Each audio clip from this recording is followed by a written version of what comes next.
اس کو ایک ایکٹ میں لائیں, ان لافل ایکٹیویٹیز ایکٹ میں لائیں, یا پھر بی این ایس کے اندر اس کو ایف آئی آر کاٹا جائے اس میں؟ یہ اختیار ایس ایس پی کے پاس ہے. اگر وہ بی این ایس میں چلے گا تو پھر ہمارا جو ضابطہ ہے وہی چلے گا, یعنی جو ریاستی حکومت ہے, پولیس ہے, وہی قانون چلے گا. لیکن اگر یہ مطلب ایس ایس پی یہ ڈیسائیڈ کرتا ہے کہ ہمیں اسپیشل آفینس میں جانا ہے, یعنی اسپیشلائزڈ طریقے سے اس کو ڈیل کرنے کے لیے ہے, اور وہ اس کے جو بھی اس کا مطلب گائیڈ لائنز ہوں گی وہ یہی جرم کی نوعیت دیکھ کے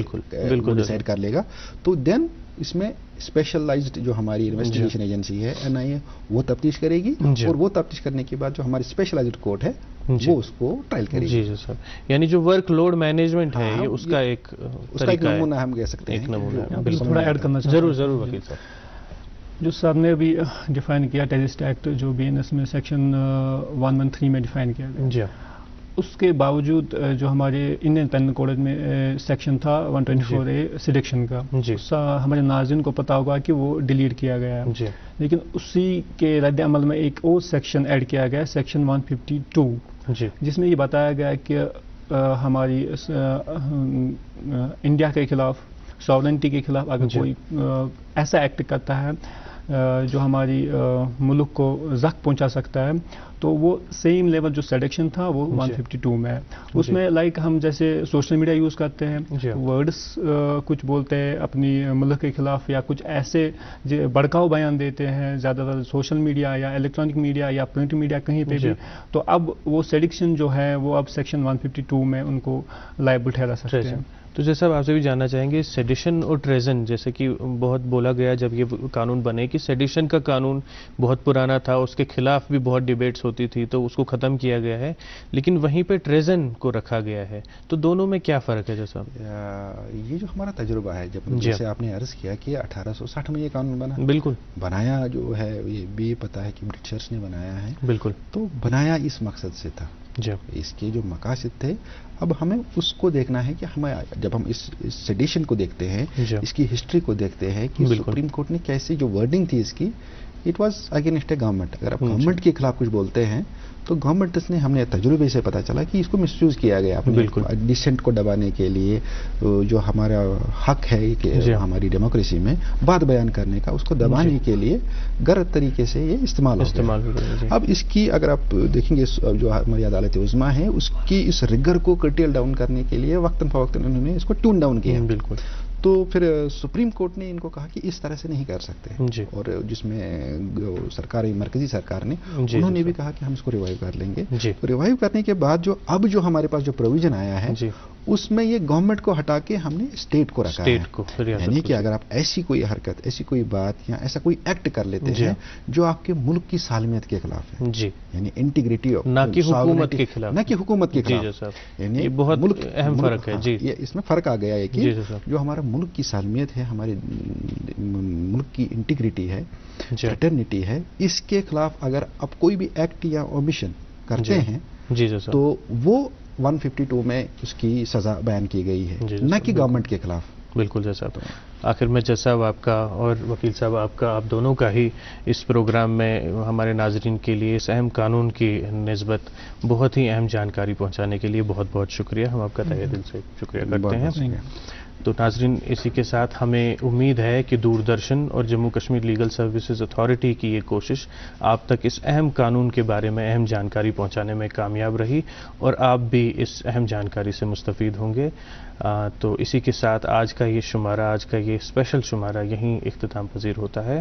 ہم اگلے ہفتے پھر آپ سے ملاقات کریں گے پروگرام قانون اور انصاف کے ذریعے. تب تک کے لیے ہمیں دیجیے اجازت. خدا حافظ.